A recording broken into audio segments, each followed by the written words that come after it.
Hey bro, what you doing? Oh hey bro, check out my new inverted Aeropress recipe. Cool. Show me. You ready? Yeah.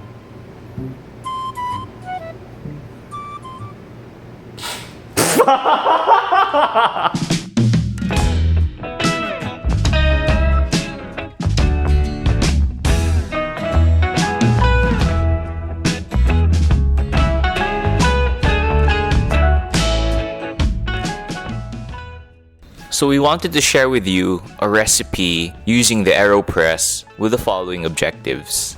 1. It's easy to follow and replicate. Making coffee with an Aeropress can be very inconsistent, leading to mixed results in the cup. We wanted to avoid this, so we created a recipe that should give you very consistent results once you're dialed in. 2. We want to create a recipe that allows you to taste the full flavor of the coffee in question. So, one of the objectives when we were designing this recipe is to create a cup profile that is different and distinct to a pour-over brew. So, instead of focusing on cup clarity and acidity, this recipe will lean more towards sweetness and texture. This is why we will be using a long immersion style of brew, which we will get into detail later. Last but not least, this recipe should work well with all of our coffees, given that you use the correct grind size and the specialty water sachets we've supplied to you. 3. We wanted to create a recipe that's perfect for early mornings as it doesn't really require as much focus to do. We love pour-overs and espressos as much as anyone, but sometimes they just take a lot of work to get right. So, we wanted to keep ease of execution and convenience in mind when we were developing this recipe. So this recipe is adapted from Jonathan Gragnis, if I'm pronouncing that right, Aeropress recipe, but simplified for an easier workflow and to work well with our coffees and roast style.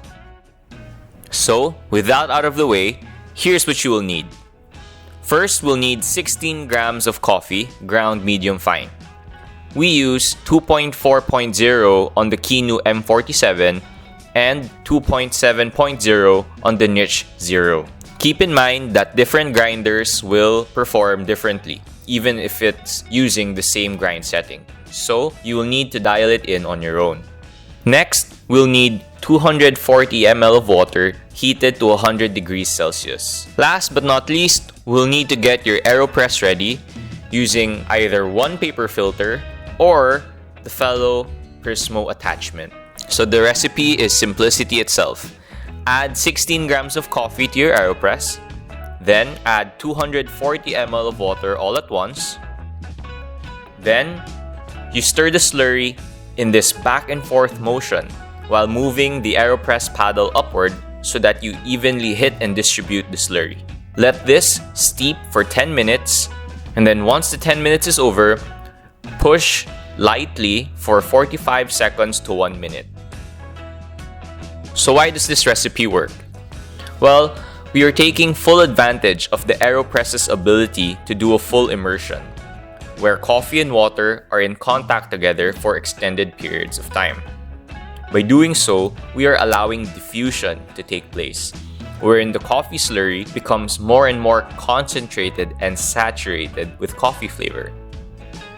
In addition, by using a high brew temp as well as having this long contact time, we are able to get the fullest amount of flavor from the coffee that we are brewing. In our experience, the brews we get with this method taste very, very similar to the results we get whenever we cup our coffee. And this makes sense because both methods utilize longer immersion times. In this way, given that your water is good and you have the correct grind size, you can really taste how we taste and how we cup our coffee when we roast it, when we quality control it, and ship it to you. So that's it for today's episode. We hope this Aeropress recipe is useful and will give you great tasting coffee. So please like and subscribe and let us know what you want to see in a future video.